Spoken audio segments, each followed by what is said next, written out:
Hello, Dr. James Bogash, expert in health and longevity, and today we're going to cover a potentially controversial topic. But before we do, make sure you like this video, share it with somebody who you think needs the information, and subscribe to the channel. So that topic is alcohol intake, specifically wine, most likely red wine intake. And there's been lots of concerns. Some people even label alcohol a carcinogen. As a non-drinker myself, I can be relatively objective on this topic.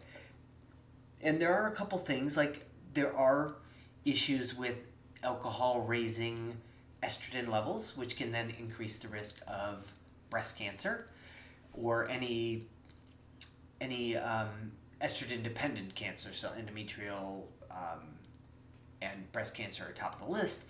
But you can also increase your dietary intake of soluble fiber, which will increase the level of sex hormone binding globulin, so all that estrogen is not running around amok doing damaging things. So it's all about the entire lifestyle, not about one certain thing, one aspect of it. So we've known for a long time that the polyphenols, the things that give the red grapes, green to a certain degree, but the red grapes, that deep red color, are polyphenols.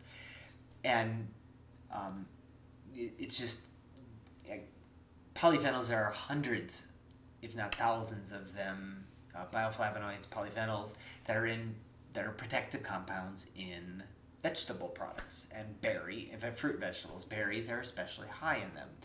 And so we've always kind of known that some of the protective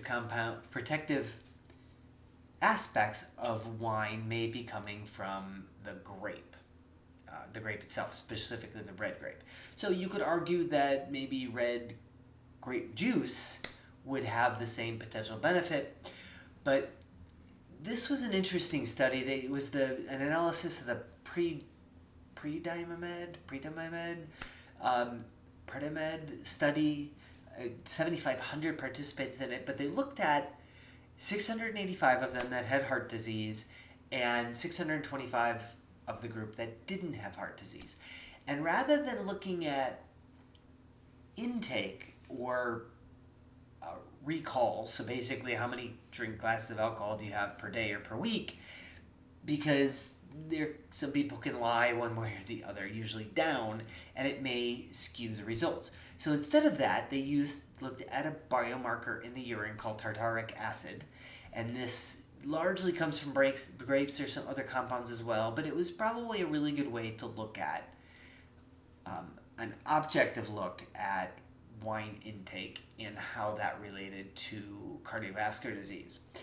And specifically, the kind of the magic number was around 12, it's a little bit of a range, but 12 to 35 glasses of wine per month based on the tartaric acid levels.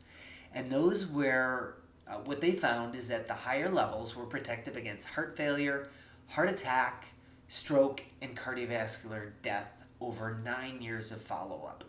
So, there's a lot of people who are saying, oh, well, this really is, tartaric acid is present in other things, and it doesn't really matter. We start seeing that alcohol, specifically in this case, red wine intake, can be a part of a healthy lifestyle. I think the data is really pretty suggestive of that, but it has to be part of a healthy lifestyle. So if you're a hot dog, hamburger, haven't seen a vegetable or the inside of a gym in a decade, beer drinker, don't anticipate that that's going to save your life. But if we're a red wine drinker in the context of a Mediterranean diet with lots of other polyphenols, and you're exercising and managing your stress, it is probably a component of protecting your cardiovascular system. As always, I'll post a link to this particular study in the description. Make sure you like this video, share it with somebody you think needs the information, and subscribe to the channel.